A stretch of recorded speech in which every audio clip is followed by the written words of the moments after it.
ಆತ್ಮೀಯ ನಾಗರಿಕರೇ, ಬೇಕೇ ಬೇಕು, ಬದಲಾವಣೆ ಬೇಕು ಅನ್ನುವ ಘೋಷಣೆಯನ್ನು ಇಡೀ ಭಾರತ ದೇಶದಲ್ಲಿ ಭಾರತ ಕಮ್ಯುನಿಸ್ಟ್ ಪಕ್ಷ ಆಗಸ್ಟ್ 6ರಿಂದ ಆಗಸ್ಟ್ 15ವರೆಗೆ ದೇಶಾದ್ಯಂತ ಪಾದಯಾತ್ರೆಯನ್ನು ಇವತ್ತು ನಡೆಸ್ತಾ ಇದ್ದೀವಿ. ಕಾಶ್ಮೀರಿಂದ ಕನ್ಯಾಕುಮಾರಿವರೆಗೆ ಇಡೀ ದೇಶದಲ್ಲಿ ಈ ಎಡಬಾವುಟಗಳನ್ನು ಕೈಯಲ್ಲೆತ್ತುಕೊಂಡು ಇವತ್ತು ನರೇಂದ್ರ ಮೋದಿ ಸರ್ಕಾರ, BJP ಸರ್ಕಾರ 12 ವರ್ಷ ಆಡಳಿತವನ್ನು ಅವರು ಕಂಪ್ಲೀಟ್ ಮಾಡಿದ್ದಾರೆ. ಆದರೆ ಈ ದೇಶದಲ್ಲಿ ಏನಾದರೂ ಬದಲಾವಣೆ ಆಗಿದೆಯಾ ಅಂದರೆ ಯಾವುದು ಬದಲಾವಣೆ ಆಗಿಲ್ಲ. ಈ ದೇಶದಲ್ಲಿ ಏನಾದರೂ ಅಭಿವೃದ್ಧಿ ಆಗಿದೆಯಾ ಅಂದರೆ ಯಾವುದೇ ಅಭಿವೃದ್ಧಿ ಆಗಿಲ್ಲ. ಈ ದೇಶದಲ್ಲಿ ಅವರು ಏನಾದರೂ ರೈತರ ಪರವಾಗಿ, ಕಾರ್ಮಿಕರ ಪರವಾಗಿ, ದುಡಿಯುವ ಜನರ ಪರವಾಗಿ ಅವರು ಸಮಾಜದ ಬಗ್ಗೆ ಏನಾದರೂ ಕಾಳಜಿ ವಹಿಸಿದ್ದಾರಾ ಅಂದರೆ ಅದು ಕೂಡ ಇಲ್ಲ. ಕೋಮು ಕಲಬೆಗಳನ್ನು ದೇಶದಲ್ಲಿ ಉತ್ಪಾದನೆ ಮಾಡಿ ಅದರ ಮುಖಾಂತರ EVM ಮುಖಾಂತರ ದೇಶದಲ್ಲಿ ಇವತ್ತು ಆಡಳಿತ ಮಾಡ್ತಾ ಇದ್ದಾರೆ. ಆದ್ದರಿಂದ ಬರುವ 2029ರಲ್ಲಿ ನಡೀತಕ್ಕಂಥ ಪಾರ್ಲಿಮೆಂಟ್ ಚುನಾವಣೆಯಲ್ಲಿ ಯಾವುದೇ ಕಾರಣಕ್ಕೆ ಮೋದಿ ಸರ್ಕಾರ, BJP ಸರ್ಕಾರ ಇನ್ನೊಂದು ಸಾರಿ ದೇಶವನ್ನು ಆಳುವುದಕ್ಕೆ ನಾವು ಅವಕಾಶ ಕೊಡಬಾರದು. ಆ ಅವಕಾಶವನ್ನು ಕೊಟ್ಟಿದ್ದರೆ ಈ ದೇಶದಲ್ಲಿ ಸಂವಿಧಾನದ ಶಿಲ್ಪಿ ಬಾಬಾ ಸಾಹೇಬ್ ಅಂಬೇಡ್ಕರ್ ಅವರ ಏನು ಕಾನ್ಸ್ಟಿಟ್ಯೂಷನ್ ಅನ್ನ ಈ ದೇಶದಲ್ಲಿ ಇವತ್ತು ಪ್ರಜಾಪ್ರಭುತ್ವ, ಡೆಮಾಕ್ರಸಿ ಇದೆ, ಜನರ ಆಡಳಿತ ನಡೀತಾ ಇದೆ ಅಂತ ನಾವು ಏನು ಸ್ವತಂತ್ರ ಗಾಳಿಯನ್ನ ಸ್ವಾಗತ ಮಾಡ್ತಾ ಇದೀವೋ ಅದನ್ನು ನಿಲ್ಲಿಸ್ತಾರೆ, ಕಾನ್ಸ್ಟಿಟ್ಯೂಷನ್ನ ಎತ್ತಾಕ್ತಾರೆ ಅಂತ ಈ ದೇಶದಲ್ಲಿ ಕೋಮು ಕಲವೆಯಾದಂಥ RSS ಸರ್ಕಾರವನ್ನ ರಚನೆ ಮಾಡುತ್ತಾರೆ. ಹಿಂದೂ ದೇಶವಾಗಿ ಭಾರತ ದೇಶವನ್ನ ಘೋಷಣೆ ಮಾಡುತ್ತಾರೆ. ಆದ್ದರಿಂದ ಯಾವುದೇ ಕಾರಣಕ್ಕೆ ಈ BJP ಸರ್ಕಾರ, ಮೋದಿ ಸರ್ಕಾರ ಈ ದೇಶದಲ್ಲಿ ಇರಬಾರ್ದು ಅನ್ನೋದಕ್ಕೋಸ್ಕರ ಬದಲಾವಣೆ ಬೇಕು, ಖಂಡಿತವಾಗಿ ಬದಲಾವಣೆ ಬೇಕು. ಆದ್ದರಿಂದ ಈ ಪಾದಯಾತ್ರೆಯನ್ನ ಮಾಡ್ತಾ ಇದ್ದೇವೆ. ಅದರ ಅಂಗವಾಗಿ ಇವತ್ತು KGFನಲ್ಲಿ CPI ಪಾರ್ಟಿ ನಮ್ಮ ತಾಲೂಕು ಸೆಕ್ರೆಟರಿ ಆದಂಥ ಕಾಮ್ರೇಡ್ ಶ್ರೀಕುಮಾರ್, AYFನ ಡಿಸ್ಟಿಕ್ ಅಧ್ಯಕ್ಷರಾದಂಥ ಕಾಮ್ರೇಡ್ ರಂಜಿತ್ ಮತ್ತು ಡಿಸ್ಟಿಕ್ ನಾಯಕರಾದಂಥ ಶಿವಕುಮಾರ್ ಮತ್ತು ಇನ್ನು ಎಲ್ಲ ನಾಯಕರು ಸೇರಿ ಇವತ್ತು ನಾವು ಇಡೀ KGF ಕ್ಷೇತ್ರದಲ್ಲಿ ಯಾಕೆ ಈ ಪಾದಯಾತ್ರೆ, ಯಾತಕ್ಕಾಗಿ ಈ ಪಾದಯಾತ್ರೆ, ಯಾಕೆ ಮೋದಿ ಸರ್ಕಾರ ಈ ದೇಶದಲ್ಲಿ ಇರಬಾರ್ದು, ಯಾಕೆ BJP ಈ ಸರ್ಕಾರ ಈ ದೇಶದಲ್ಲಿ ಇರಬಾರ್ದು, ಅವರಿಗೆ ಅವಕಾಶ ಕೊಡಬಾರ್ದು ಅನ್ನೋದನ್ನ ಜನಸಂಪರ್ಕ ಮಾಡಿ ಬೀದಿ ಬೀದಿಗೆ ಹೋಗಿ, ಮನೆ ಮನೆಗೆ ಹೋಗಿ, ಮಾರ್ಕೆಟಲ್ಲಿ, ಅಂಗಡಿಯಲ್ಲಿ ಎಲ್ಲಿ ಜನ ಇರ್ತಾರೋ, ಸಾರ್ವಜನಿಕರು ಎಲ್ಲಿದ್ದಾರೋ ಅವರನ್ನೆಲ್ಲ ಭೇಟಿ ಮಾಡಿ ಅವರಿಗೆ ಒಂದು ತಿಳುವಳಿಕೆಯನ್ನು ಮೂಡಿಸುವಂತ ಪಾದಯಾತ್ರೆ ಕಾರ್ಯಕ್ರಮವನ್ನು ನಾವು ಮಾಡ್ತಾ ಇದ್ದೀವಿ. ನಿನ್ನೆ ಬೆಮಲ್ ನಗರ ಆಲಮರದ ಹತ್ರದಿಂದ CPIನ ಪಾದಯಾತ್ರೆ ಆರಂಭವಾಗಿದೆ. ಇಡೀ KGF ಕ್ಷೇತ್ರದಲ್ಲಿ ನಾವು ಇದನ್ನು ಮಾಡಿ 15ನೇ ತಾರೀಕು ಈ ದೇಶದಲ್ಲಿ ಸ್ವತಂತ್ರ ಬಂದಿದೆ, ಸ್ವತಂತ್ರ ಆಚರಣೆ ಮಾಡುತ್ತಾ ಇದ್ದೀವಿ. ಆ ಸ್ವತಂತ್ರಕ್ಕೆ ಕಾರಣ ಯಾರು, ಆ ಹೋರಾಟಗಾರ ಯಾರು, ಅದರಲ್ಲಿ ಕಮ್ಯುನಿಸ್ಟ್ ಪಾತ್ರ ಏನು ಅದನ್ನು ನಾವು 15ನೇ ತಾರೀಕು ದೊಡ್ಡ ಮಟ್ಟದಲ್ಲಿ KGFನಲ್ಲಿ ಒಂದು ಪ್ರಚಾರ ಜಾಥಾವನ್ನ ಮಾಡಿ ರಾಬರ್ಟ್ಸನ್ ಬೇಗ್ ಗಾಂಧಿ ವೃತ್ತದಲ್ಲಿ ಅದನ್ನು ಮುಕ್ತಾಯ ಮಾಡ್ತೀವಿ.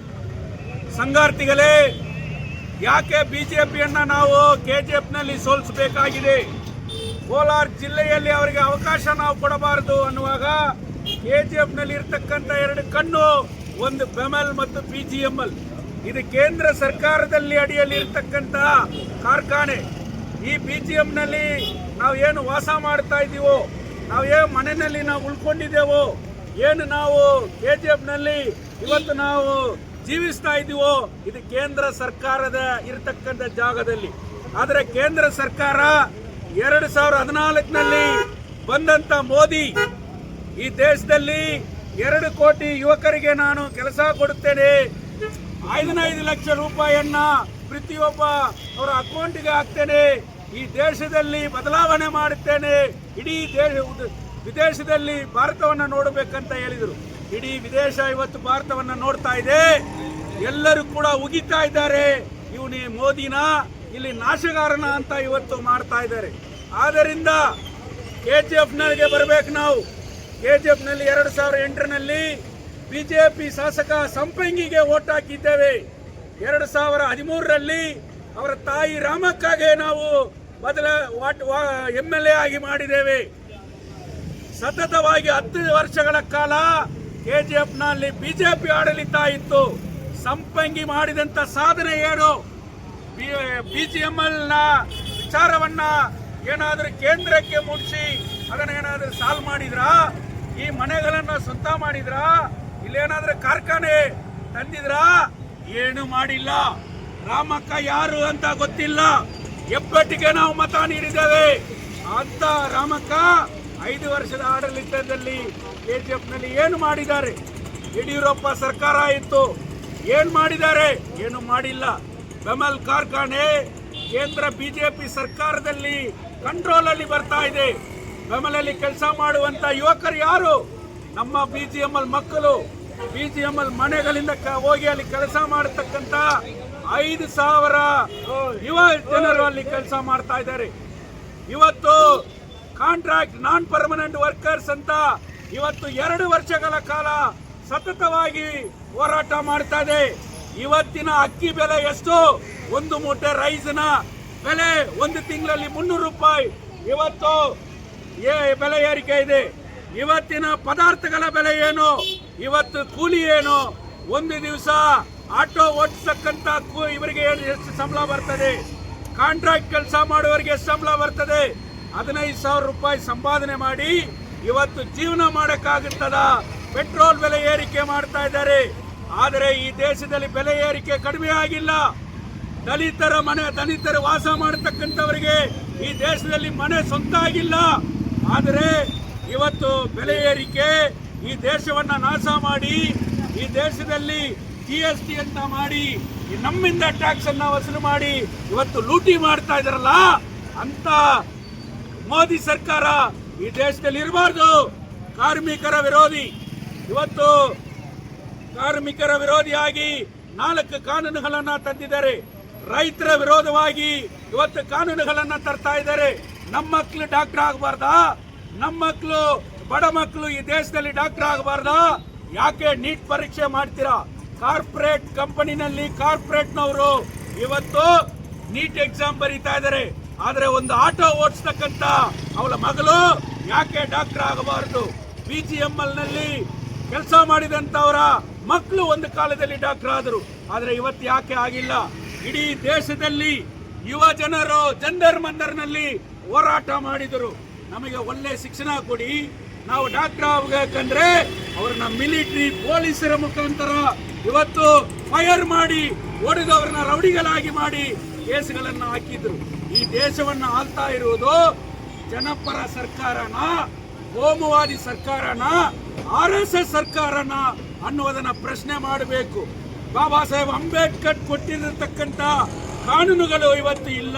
ಪಾರ್ಲಿಮೆಂಟ್ ಅಲ್ಲಿ ಇವತ್ತು ಬಾಬಾ ಸಾಹೇಬ್ ಅಂಬೇಡ್ಕರ್ ಅವರ ಸಿದ್ಧಾಂತಗಳು ಇವತ್ತು ಇಲ್ಲ. ಆದ್ದರಿಂದ ಯಾವುದೇ ಕಾರಣಕ್ಕೆ ನಾವು ಬಿಜೆಪಿಯನ್ನ ಬಿಡಬಾರದು, ಬಿಜೆಪಿ ಸರ್ಕಾರವನ್ನ ಆಳುವುದಕ್ಕೆ ನಾವು ಅವಕಾಶ ಕೊಡಬಾರದು. ಮೋದಿ ಸರ್ಕಾರ ಈ ದೇಶವನ್ನ ಆಳುವುದಕ್ಕೆ ನಾವು ಅವಕಾಶ ಕೊಡಬಾರದು ಅಂತ ಹೇಳಿ ಇವತ್ತು ದೇಶಾದ್ಯಂತ ಬದಲಾವಣೆ ಬೇಕು ಅಂತ ಭಾರತ ಕಮ್ಯುನಿಸ್ಟ್ ಪಕ್ಷ ಮೊಟ್ಟ ಮೊದಲಾಗಿ ಇವತ್ತು ಕೈಲೆತ್ತುಕೊಂಡು ನಾವು ಹೋರಾಟದಲ್ಲಿ ಇಳಿದ್ದೇವೆ. ಪ್ರೀತಿ ಒಬ್ಬೊಬ್ಬ ಸಾರ್ವಜನಿಕರನ್ನು ನಾವು ಭೇಟಿ ಮಾಡುತ್ತೇವೆ. ಯಾಕೆ ನೀವು ಮತ ಹಾಕಬಾರದು? ಯಾಕೆ ಬಿಜೆಪಿಯನ್ನ ಓಡಿಸಬೇಕು? ಯಾಕೆ ನರೇಂದ್ರ ಮೋದಿ ಸರ್ಕಾರ ಬರಬಾರದು ಅಂತ ಇವತ್ತು 10 ವರ್ಷದ ಕಾಲದಲ್ಲಿ ಅವಕಾಶ ಕೊಟ್ಟಿದ್ದೇವೆ. ಸಂಪಂಗಿ ಏನ್ ಮಾಡಿದ್ರಂತ, ಏನ್ ಡೆವಲಪ್ಮೆಂಟ್ ಮಾಡಿದ್ದಾರೆ, ರಾಮಕ್ಕ ಏನ್ ಡೆವಲಪ್ಮೆಂಟ್ ಮಾಡಿದ್ದಾರೆ ಅಂತ ಇವತ್ತು ಮಾತಾಡಬೇಕು. ಅವರು ಆನೇಕಲ್ನಿಂದ ಬಂದಾಗ ಅವರ ಆಸ್ತಿ ಎಷ್ಟು? ಇವತ್ತು KGF ನಲ್ಲಿ ಎಷ್ಟೋ ಲೀಡರ್ಗಳಿದ್ರು, ಎಷ್ಟೋ ಕಾರ್ಮಿಕರ ನಾಯಕರಿದ್ರು. ಇವತ್ತು KS ವಾಸನ್ಗೆ ಆಸ್ತಿ ಇದೆಯಾ? TS ಮಣಿಗೆ ಆಸ್ತಿ ಇದೆಯಾ? ಸೌರಿದಾಸ್ಗೆ ಆಸ್ತಿ ಇದೆಯಾ? CM ಆರುಮುಗಂಗೆ ಆಸ್ತಿ ಇದೆಯಾ? ಭಕ್ತಾಚಲಮ್ಮ ಆಸ್ತಿ ಇದೆಯಾ? ಆದರೆ ಸಂಪಂಗಿಗೆ ಇವತ್ತು ಅಡಂಬಳ್ಳಿಯಲ್ಲಿ 100 ಎಕರೆ ಜಮೀನು ಎಲ್ಲಿಂದ ಬಂತು? ಇವತ್ತು ಆನೇಕಲ್ನಿಂದ ಬಂದಂತ 2008 ಅಲ್ಲಿ ನಿನ್ನ ಆಸ್ತಿ ಎಷ್ಟು, ಇವತ್ತು ಎಷ್ಟು? ಆದರೆ ಗಣಿ ಕಾರ್ಮಿಕರು 3 ಶತಮಾನದಿಂದ ಒಳಗೆ ಹೋಗಿ ಪ್ರಾಣ ಬಿಡ್ತಾ ಇದ್ದಾರೆ. ಅವರಿಗೆ ಮನೆ ಇಲ್ಲ. 8ಕ್ಕೆ 8 ಮನೆ ಸ್ವಂತ ಮಾಡೋದಕ್ಕೆ ಇವತ್ತು ಹೋರಾಟ ಮಾಡ್ತಾ ಇದೆ. ಬಿಜೆಪಿ ಅಂತ ಹೇಳ್ತಿರಲ್ಲ, ನಾಚಿಕೆ ಇಲ್ವಾ? ನರೇಂದ್ರ ಮೋದಿ ನಿಮ್ಮ ಪ್ರಧಾನಮಂತ್ರಿ ಅಲ್ವಾ? ಅಮಿತ್ ಶಾ ನಿಮ್ಮ ಹೋಮ್ ಮಿನಿಸ್ಟರ್ ಅಲ್ವಾ? ಮೈನಿಂಗ್ ಮಿನಿಸ್ಟರ್ ನಿಮ್ಮ ಬಿಜೆಪಿ ಅಲ್ವಾ? ಯಾಕ್ರಿ ನಿಮಗೆ ಮತ ಹಾಕಬೇಕು? KGF ನಲ್ಲಿ ಇರ್ತಕ್ಕಂಥ ಪ್ರತಿಯೊಬ್ಬ ಬಿಜೆಪಿ ನಾಯಕರಿಗೆ ನಾನು ಕ್ವಶನ್ ಮಾಡ್ತಾ ಇದ್ದೀನಿ. ನಿಮಗೆ ಏನು ಹಕ್ಕಿದೆ, ಏನು ಅಧಿಕಾರ ಇದೆ, ನೀವು ಏನು ಮಾಡಿದ್ದೀರಿ? ನೀವು ಬಂದು ಮತ ಕೇಳ್ತೀರಾ ಇಲ್ಲ ಅಂತ ಇವತ್ತು ನಾವು ಹೋರಾಟಕ್ಕೆ ಇಳಿದಿದ್ದೇವೆ. ಯಾವುದೇ ಕಾರಣಕ್ಕೆ ಬಿಜೆಪಿಯನ್ನ ಈ ಮಣ್ಣಿನಲ್ಲಿ ಮತ್ತೆ ಅವಕಾಶ ಕೊಡಬಾರದು. ಈ ದೇಶವನ್ನು ಆಳುವಂತ ಅವಕಾಶವನ್ನ ನಾವು ಕೊಡಬಾರದು. BGML ವಿಚಾರದಲ್ಲಿ ನಿಮ್ಮ ನಿಲುವು ಏನು? ತಮಿಳ್ ಕಾಂಟ್ರಾಕ್ಟ್ ವರ್ಕರ್ಸ್ 5 ಜನರ ಇವತ್ತು ವೇಜ್ ರಿವಿಷನ್ ಆಗಿಲ್ಲ, ಅವರು ಅಪಾಯಿಂಟ್ಮೆಂಟ್ ಇಲ್ಲ. ಈ ಮಣ್ಣಿನಲ್ಲಿ ಹುಟ್ಟಿದವನಿಗೆ ಯಾರಿಗಲ್ಲಿ ಕೆಲಸ ಇಲ್ಲ. ನಾಚಿಕೆ ಇಲ್ವಾ? ನೀವು ನರೇಂದ್ರ ಮೋದಿ ಈ ದೇಶದ Pradhan Mantri, iron man of India ಅಂತ ಹೇಳ್ತಿರಲ್ಲ, ಇಲ್ಲಿ ನಮ್ಮ ಮಕ್ಕಳು ಸಾಯ್ತಾ ಇದ್ದಾರಲ್ಲ, ಅವ್ರಿಗೇನು ಉತ್ತರ ಕೊಡ್ತಾ ಇದ್ದೀರಿ? ಆದ್ದರಿಂದ ನಮ್ಮ ಪಾದಯಾತ್ರೆ ಇಡೀ ಕ್ಷೇತ್ರದಲ್ಲಿ, ಇಡೀ ದೇಶದಲ್ಲಿ ಇವತ್ತು ಕೈಯಲ್ಲಿ ಎತ್ತುಕೊಂಡು ಕೇಳ್ತಾ ಇದೆ, ಈ ಎರ್ರಜೆಂಡ ಯಾವುದೇ ಕಾರಣಕ್ಕೂ ನರೇಂದ್ರ ಮೋದಿ ಸರ್ಕಾರ, ಬಿಜೆಪಿ ಸರ್ಕಾರ ಬರಬಾರದು. ಬದಲಾವಣೆ ಅಗತ್ಯವಾಗಿದೆ, ಬದಲಾವಣೆ ಆಗಲೇಬೇಕು ಅಂತ ಇವತ್ತು ಹೋರಾಟಕ್ಕೆ ಇಳಿದಿದ್ದೇವೆ. ಇನ್ಕುಲಾಬ್ ಜಿಂದಾಬಾದ್.